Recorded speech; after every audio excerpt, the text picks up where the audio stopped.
Welcome to the What to Read Next podcast. In this podcast, your host, Lori Amin, will interview published authors to chat about their work, journey to getting published, and their book recommendations. If you share a passion for books and always looking for your next read, then join us. Hi, Suzanne. Welcome to What to Read Next podcast. Hi, thanks for having me. So happy to have you here. Just tell us a little bit about yourself. Oh gosh, I don't even know where to begin. I was born and raised in Tennessee, and this for my entire life has just been moving around. So I'm currently living in Los Angeles, and I didn't start as a writer like right away in my life. It was something that came after college, and I had actually wanted to be a humor writer, and didn't really know of anything about novel writing at the time, and ended up being in the world of stand-up comedy for 10 years because I thought that was kind of how you became a humor writer. Mm-hmm. And after 10 years, I just had this realization that this is just going to keep going at, in its own trajectory. Like it's all about like getting more stage time and then becoming, going from somebody that's emceeing to, somebody that's sort of the middle is what they call it. And then they end up being a headliner. And then after that you tour and, it just has its own career track. And then unless you're kind of staffed on a project where it requires like a TV writing thing, it's not really a direct path to being a writer who wants to write humor. Mm-hmm. And so after 10 years of doing it, I just had this moment where I realized, oh, I don't think I'm on the right career track for me. And that's sort of how I ended up where I am now. So talk to us, how do you get started with stand-up comedy? Did you go to school? Did you take classes? What was the process of that? I'm always curious. It was an accident, to be honest. I was trying to figure out how to become a humor writer. So I Googled humor writing, stand-up. I Googled humor writing and Asian American. And one of the first hits that I got was the stand-up comic that was local to me. She was Korean American and lived in New York City where I lived at the time. And so I actually emailed her and said, hey, I'd love to meet up for coffee or drinks or something and get to know like how you ended up becoming a humor writer. Mm-hmm. And when I met her, it turned out that her humor writing was stand-up comedy. And then she had other things listed on her website too. Like she was a performer. And I said, oh, what do you do? And she said, oh, I perform stand-up. Oh, you write. Oh, I write stand-up. And it was all circling around her life, just being a stand-up comic. So after we were finished, I realized, oh, this probably wasn't the right match for me in terms of figuring out who I needed to speak with for this. But then she invited me along to her. She was on her way to doing a set.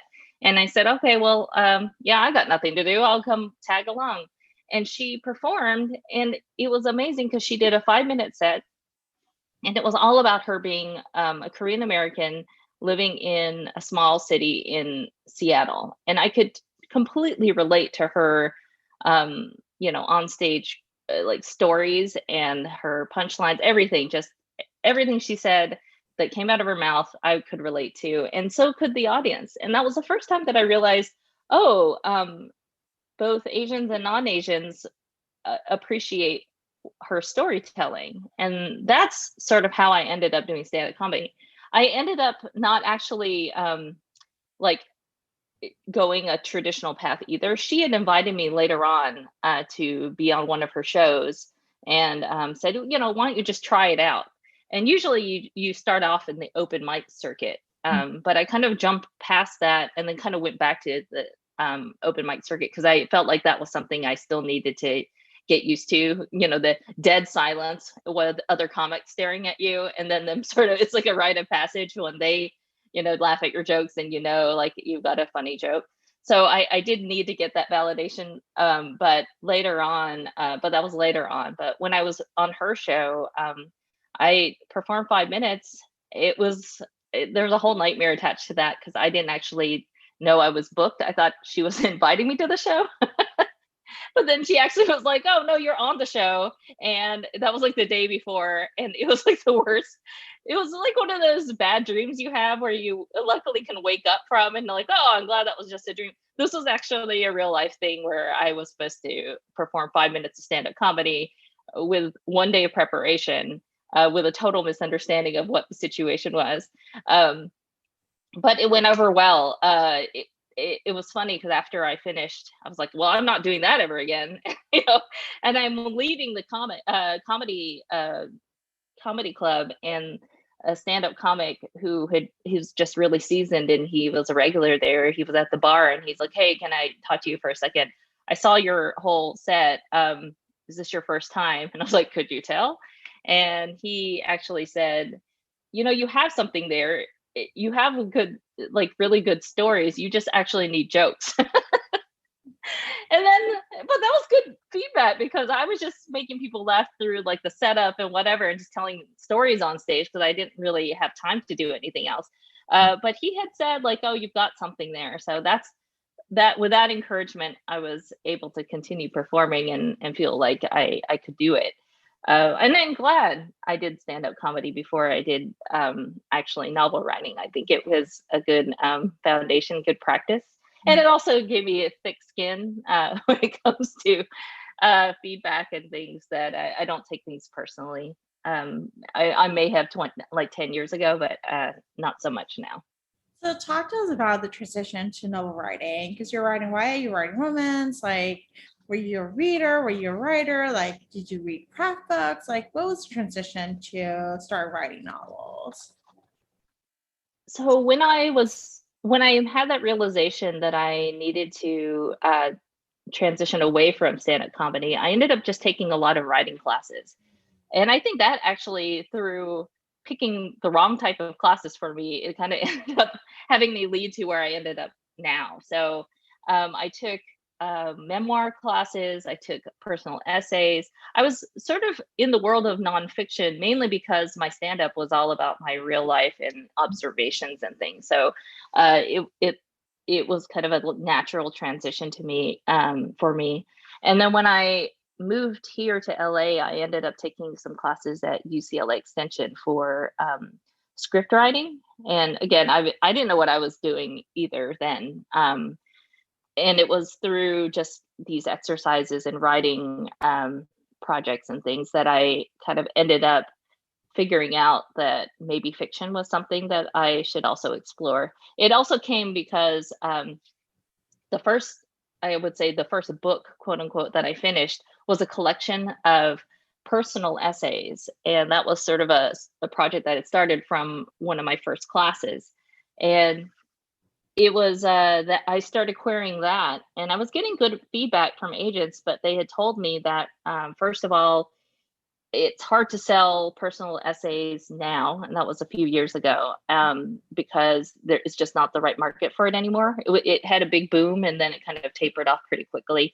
And then she said also the only people whose essays and memoirs were selling are people who are famous.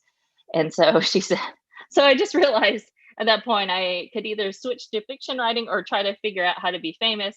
So fiction writing seemed easier. And so that's sort of how I ended up where I did. I was an avid reader when I was younger, and I was limited by just our financial means, but also whatever the library had to offer. And, growing up in Tennessee for Korean American, there isn't a breadth of options when it comes to finding people who look like you and who have the same background as you. So I had only a few books to really choose from that reflected who I was. Mm-hmm. And so it wasn't until after college that I was reading, just actually books that were more literary. It was like Amy Tan's Joylet Club, as well as Native Speaker by Chang Rae Lee. And when I saw that Asian American stories could be put in literature, that's where it clicked, where I was thinking, oh, maybe I could do this. I hadn't even thought it was a possibility at the time. I love this. I love how it's not linear. It's just stumble upon taking action, getting out of your comfort zone, doing it, and then be like, okay, not really. Okay, let this one and just try this around, so it's not a process of like, it just happened one day. I wrote a book and then, Yeah. I mean, that happens to people. I'm just not that lucky. I'm the most unlucky person. So when it comes to that, it's just funny to see some people are like, oh, I wrote a book. I sent it to one agent. They took it. It went to auction, and now it's a movie. And you're like, oh, I didn't go that path. I actually did a lot of other things before I ended up writing the books that are out now. But I think it allows you to have like, a breadth of experiences that are going to be reflective on your writing, like the humor, the sense of like, maybe making it like representation because it wasn't there when you were growing up, or like looking at different aspects of like, I should be famous. And it's like, okay, maybe like bringing that idea of famous into your books. Like, so all those different paths are leading to the novels you're writing. That's exactly right. And the two adult books that I have written, and Loathe at First Sight was the one that came out last year, and the one that's coming out this year, So We Meet Again, they're workplace comedies. Mm-hmm. And I wouldn't have been able to really write them accurately, I feel, with the right tension and the right conflict that I wanted to portray if I hadn't been in these male-dominated workplaces myself. So I really do think that these things did happen for a reason. Hopefully it'll all be future fodder for my books in the future. But yeah, I really do think that maybe my path was meant to be this way. All right, so let's chat about your books, the books that came out this year. So let's do first Sing Me Song. What is the elevator pitch, and what should readers expect from this book? Sunny Song Will Never Be Famous is about a Korean American teenager who is a social media influencer, and she lives in Los Angeles. And due to a online mishap, her parents sent her to a digital detox farm camp in Iowa. So she's a complete fish out of water, taken to this camp that for the summer, and she obviously, well, she does not want to be there. And she ends up learning how to connect with people while disconnecting from technology. And so the whole thing is really about her figuring out what's important to her. And So We Meet Again is a book coming out in August. I'm very excited about this one too, because it takes place in Tennessee for the most part, where I was born. And in this book, I try to focus on the themes of food and family and finding yourself and falling in love. Mm-hmm. And in this novel, Jessica Kim, she's an investment banker on Wall Street, and she's laid off on Zoom. And she she ends up moving back home to her childhood, hometown in Tennessee, and lives with her parents and has to figure out what she wants to do career-wise. And she decides to revitalize her a Korean YouTube channel cooking show that she had started when she was in college.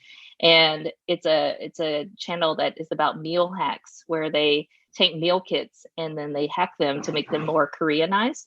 Mm-hmm. And while she's at home, she runs into her childhood nemesis. His name is Daniel Choi, who is the golden child and Mr. Perfect.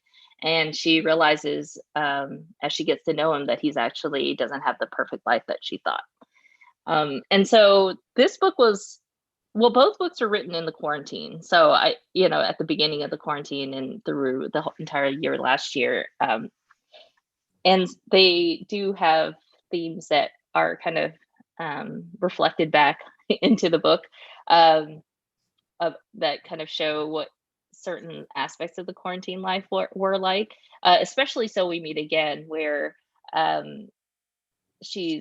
there's meal kits, there's a lot of, it starts off with a Zoom call, mm-hmm. and she moves back home with her parents to save money. There's just a lot of themes where I think people can relate to that book, especially now. Yes. Oh my gosh. The idea of like leaving New York and going back home. Yeah. I was one of those people who love New York. I left right before quarantine, but it was like just the exodus of New York. Yeah. Right.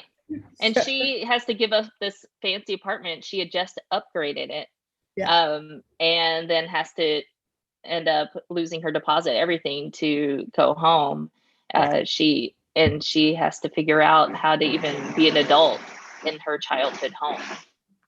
Yes, I think that's like a big struggle. So, so what was the process of writing during the quarantine? Was it any easier, any harder? Like, how did you balance both books?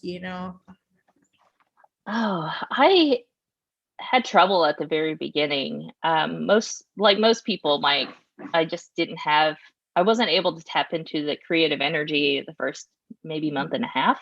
I didn't do any writing. It was mostly like, let me just try to do other things that are more admin work around writing versus like updating my website and things like that were kind of a little, didn't really involve creativity. And then I think at some point, both editors checked in, which was really nice of them, just to see how things were going and if I needed anything. And I think it was probably after that, maybe a week or two after they checked in, that I was like, let me just try. And so Sunny Song, the idea of it, I already knew kind of how I wanted that to go. So We Meet Again, I'd actually conceived totally differently. I wanted it to be originally, and I pitched it this way, as a book that took place in a work environment. So she would be in Wall Street, dealing with her the day-to-day toxicity, sexism and racism in Wall Street, and you would get to see what that was like. And she was going to get laid off, but you would get to see her in the workplace. But what I learned from, as I was starting the book, is there was no workplace anymore, at least not last year. That the idea of an office setting, that sort of thing, all of a sudden became very foreign. And I didn't know if I could even write that book anymore, because I was like, do I really want to write this the way I had it? Because I don't know if it will be the same anymore, just the physical layout and everything. So I looked at it differently, thinking, what if it were more flashbacks of her work? So like she gets laid off, she's thrown into her childhood world, and then has to have flashbacks back to what it was like to work in finance. And that setup ended up working out a lot better. And once I got over figuring out how to structure the book, it was easier to write. I ended up just writing a little bit every day, and then ramped up when it was actually due. It's funny what deadlines will scare you into doing. But it was only like 200 words a day, 300 to 500. And then when it was crunch time, it was I think the maximum I could do is 1,200 words. Oh my gosh. Yeah. And that was like, the last 2 weeks of just crunch time. But luckily I had ramped up to that. Okay. Some people can write 1,000 words a day, 2,000 words a day very easily, but not me. So I did need that ramp up time. So it was like I had gotten some practice with those smaller chunks of words that I needed to like do at the beginning. And I was like, this 200 to 300 words is about a page on Microsoft Word, right? And I was able to do that, even if it was just a conversation. And so I think once I started building that up, it was easier. But yeah, it was really hard to get that start. I'll be perfectly honest. It's okay. Yeah. Yeah. Someone who's like trying to create a project, I understand, like, just the manageable goals of just doing, all you have to do is just build the muscle. So just start with like 100, 200, 300 words, and not having to compare yourself with other people and other people's writing process. It's like, you do you figure it out, it's going to work out, the story's unravel, and so I love the fact that the story, in some ways, it's reflective of what 2020 looked like. That's not just, the idea like we were in office, like, things have shifted dramatically. And I don't know what 2020 looks like, because we're returning to work, but that's even that. A lot of people are like, I don't want to go back to work, Yeah. I don't want to go back to the office. Like, workplace is like, what is it going to look like? And it's not even figured out now. So I had a feeling that it was probably just between it being sort of a male dominated work environment, and then on top of it being in this office setting, it just would seem super like distant or foreign or whatever for the reader. So I just thought just jumping into the story in a different place might work, and luckily it did. The other thing about writing in the pandemic was because I had 2 books, and I'm not a person who could juggle between the projects very easily. I had to finish one before I could start the other. That's just how my brain works. So by the time I finished Sunny Song in the early summer, I just jumped right into writing the next book. And I'd already ramped up on the word count. So, I had to dial it back a little bit because I was still trying to figure out how to start the book. But it was sort of like this consistent, it was like one big project, even though it was 2 books. That's incredible. So what is coming up next for you? What can we expect from you? What can you expect? I just finished a draft of this young adult book that I don't know if the title will stay the same, but it's currently called You'll Be Sorry, and it's a holiday rom-com. And it's about, I know, I'm really, now that I finished it, I'm reading it back, and I was just so worried that it would just be like not like my other books, in that like I knew kind of how the other ones were kind of quick paced, and there were jokes and callbacks and things like that just made it very unique to me. And I just was worried that because this book was sort of written not in the same frenzy as the last 2 books, that it would just have a different feel to it. But it does, as I'm going back and revising it. So I'm pleased with that, but there's a lot of work still to be done because it was a messy draft. I was like, wow, I have no description. I have no subplots. It's just like straight dialogue, just things happen and we get to the happy ending. So I'm definitely layering in a ton this go around, and but it is nice that the structure is there. But this book is about 2 teenagers who work at 2 rival mall businesses. One is a photographer.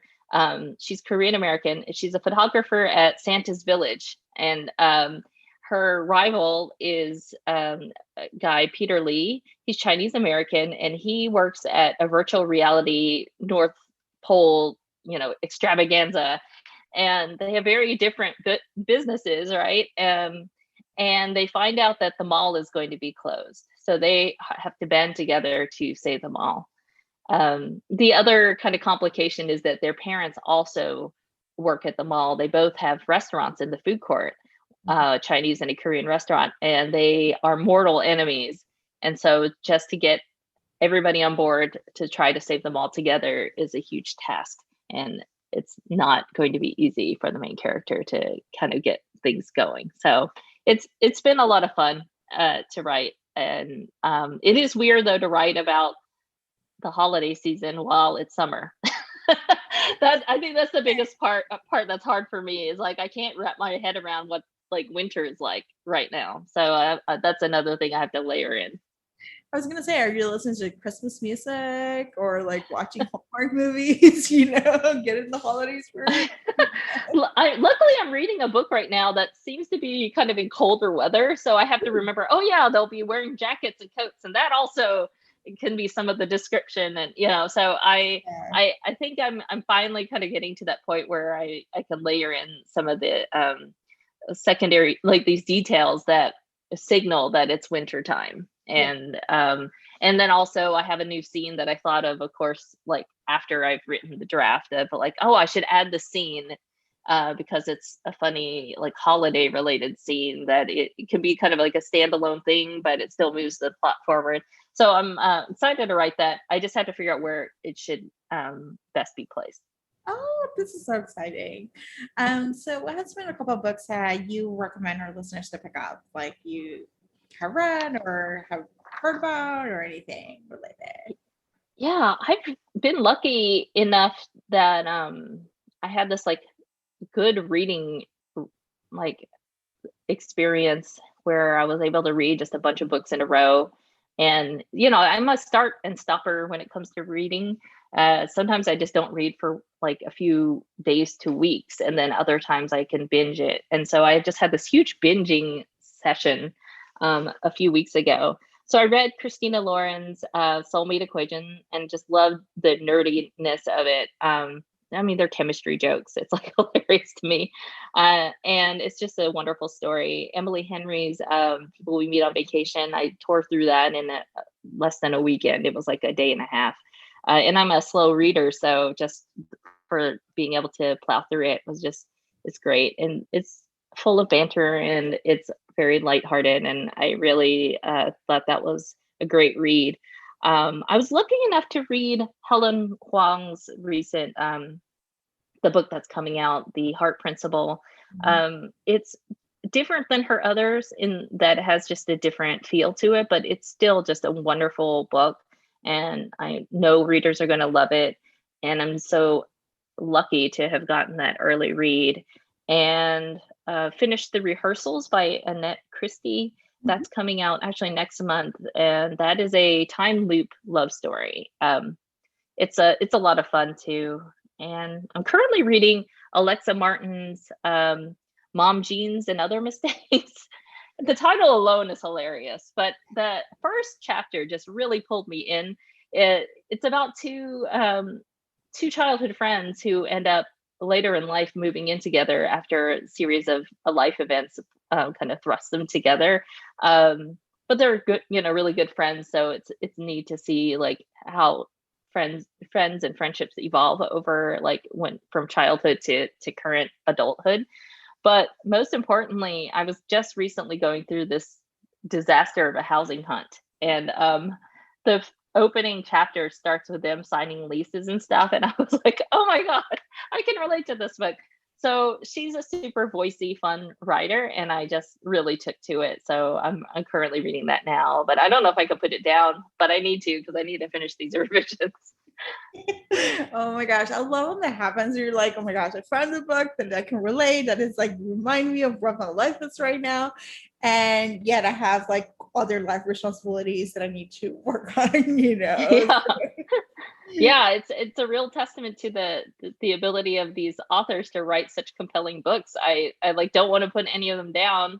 So I had like a good run of like 5 books, and now I'll have to like put it down to finish this manuscript. And I alternate between kind of the rom-com, contemporary women's fiction, romance books, and then I switch over sometimes to thrillers and mysteries because I just like fast-paced kind of whodunit type books as well. So between those two, I usually like flip-flop between like almost seasons. Like, oh, I feel like in the mood for these types of books, and I'll read like 2 or 3 of those.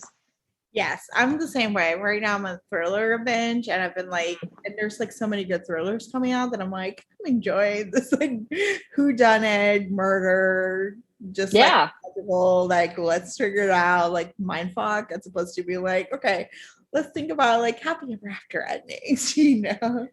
It's funny in movies, I always try to figure out who did it. Like it was like the whole thing. I'm just trying to, that's like my only goal is to like go, what are the cues? And let me try to figure it out. In a book, for some reason, I don't really try as hard to figure out who it is. Maybe I'm enjoying the actual like page by page immersion. And so when I find out who did it, I'm always like surprised. And I'm like the perfect reader for mysteries and thrillers because it's like, I wouldn't have seen this coming at all. And it may be formulaic, but to me, it's just such a great experience when I can get to the end and go, oh, I didn't think about that person. But in a movie, I would totally just be looking at all the little cues, and that person looks suspicious, and oh, that person, why are they here? It's a different experience for me, and I love reading mysteries and thrillers. Yes, oh, I love it. Tell us where you can find you online. You can find me online on Twitter and Instagram at Suzanne Park, SUZANNEPARK, and on Facebook, I think I'm Suzanne Park Comedy, and at my website at SuzannePark.com. Awesome. Thank you, Suzanne, for being on the show. Thank you so much for having me. I had a great time. Thank you. If you enjoyed this podcast, feel free to share with friends, subscribe, rate, and review the show. This is the easiest way to support the podcast. For book recommendations, author interview archives, and other fun book resources and tips, please visit WhatchReNextBlog.com. The Watch Read Next podcast is part of the Frolic Network. To discover new shows to listen and love, please visit frolic.media/podcast. Thank you so much for listening and have a great day.